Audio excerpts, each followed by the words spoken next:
Alright guys, so it's another Friday. Mike and I are here, and this is the last time you're going to see us wear the same clothes because we shoot the videos in bulk. We do, because I don't like to iron. And it's Friday. So basically, if you saw us from the bottoms down, you'd probably see some jeans and some shorts and some sneakers. Absolutely. Or maybe even a kilt. Yep, or worse. Or worse. We have no idea. There's a good thing that there's a table in front of us. Let's just put it that way. And no HR department. And no HR department yet to speak of. However, we are covered from an EPLI perspective in case anyone's wondering. But basically today we kind of want to talk through making sure you talk to your team about what exactly you want to happen when someone requests a deck page.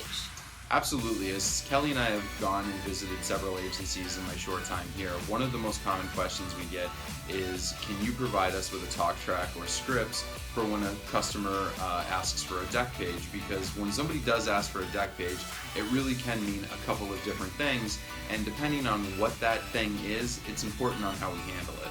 Absolutely. And you know, for many times when we went into agencies over the past week, what we found is that people say, oh, I'll just get it to them. That's what they're asking for. That's kind of the order taker mentality.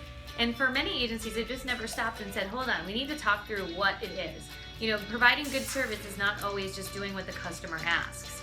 So we always recommend a few things that you tell your staff. First of all, ask them, what are they looking for? Maybe they're not actually looking for a deck page. Maybe they're looking for an auto ID card or a binder. And so you need to really get specific, because it's only more hassle on the customer if they're providing the wrong thing to whoever needs it. So it's always good just to ask what you need it for to provide less hassle and provide better service to your customer, just as a basic rule. Absolutely. And sometimes you will find that if they're asking for that declaration page, it's because they're actually shopping for new insurance because they're not happy with what they currently have.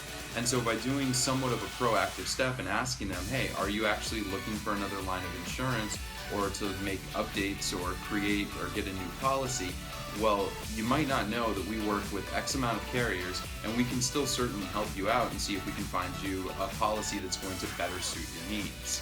It's a huge opportunity to just remind people that you work with the top carriers in the state. I can't tell you how many times we find that customers just don't know this.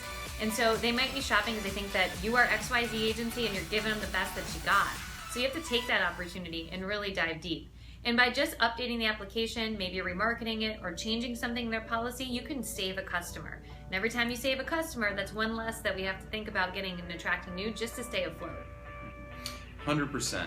Other times too, they might just be looking at that declaration page because they're looking to refinance their home, or maybe they need it because of the lending institution that's associated with that auto policy. So it's always good to ask these questions. As any good salesperson will tell you, the best way to get to a yes or to get where you want to be with the customer is by asking clarifying questions and listening. And that's something that I think we don't do enough of in the service industry, is again, asking the right questions and then listening. And don't forget to take that opportunity when you have the customer on the phone. Update contact information, get the cell phone, get the email address. Make sure you're doing those blocking and tackling things, and always review the account. Maybe it's monoline, we can add another line of coverage. If you have someone live on the phone that's looking for something, it's your opportunity to shine and provide ridiculously amazing service. So don't let that go. But if anybody would like a copy of this script, all you gotta do is reach out to us, and we'll have our email addresses floating across the screen probably right about now, so that we can help you out with that. But if you're looking for a bigger process, that's also one of the things we do here at Agency Performance Partners, is sealing up all those little profit leaks in your agency that start to add up over time. So please feel free to reach out to us if you want to learn a little bit more. And we're happy to talk to anybody for a half hour just to provide some complimentary advice too. Absolutely. There, again, is nothing, there's nothing that we haven't heard as far as questions go in the insurance industry, and we're here to help.